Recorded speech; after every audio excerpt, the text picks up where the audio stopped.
5 centesimi di accisa sulla benzina, una via, non l'unica. È scontro politico sulla proposta lanciata ai sindaci della Riviera riuniti a Mira dal presidente del Veneto Luca Zaia.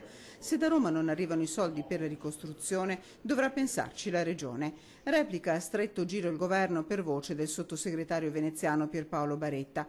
Una facoltà di Zaia, prima parli con noi. Penso che possiamo discutere insieme come fare a trovare risorse. Quella è una strada, ma non è l'unica, ci vorrà anche un intervento anche da parte nostra.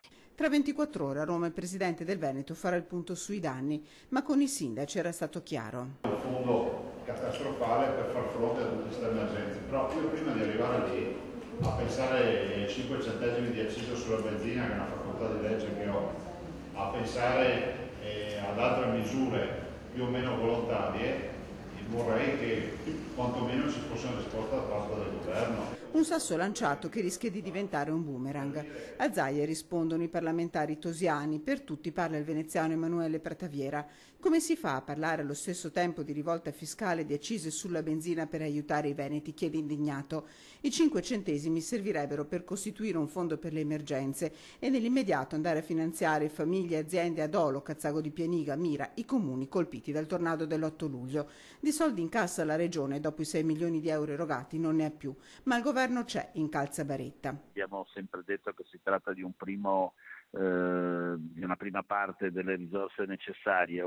Porte aperte, insomma. Intanto da Roma arriva un altro sì, quello all'emendamento PD in Commissione Bilancio al Senato all'allentamento del patto di stabilità per i comuni colpiti. 5 milioni per Dolo, 1 milione per Pianiga e Mira. In campo da subito anche le assicurazioni.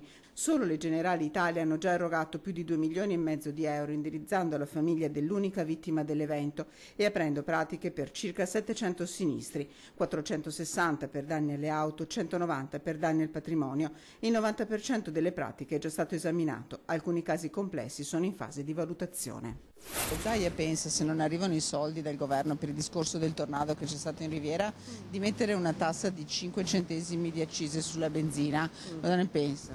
Allora, io viaggio tantissimo per lavoro, quindi la tassa sulla benzina non è un grosso plus, però è chiaro che queste persone in qualche modo vanno aiutate. Qua si paga solo tasse e basta. Tasse già ne paghiamo abbastanza, quindi secondo me sarebbe una cosa un po' esagerata. Sì. Deve intervenire il governo.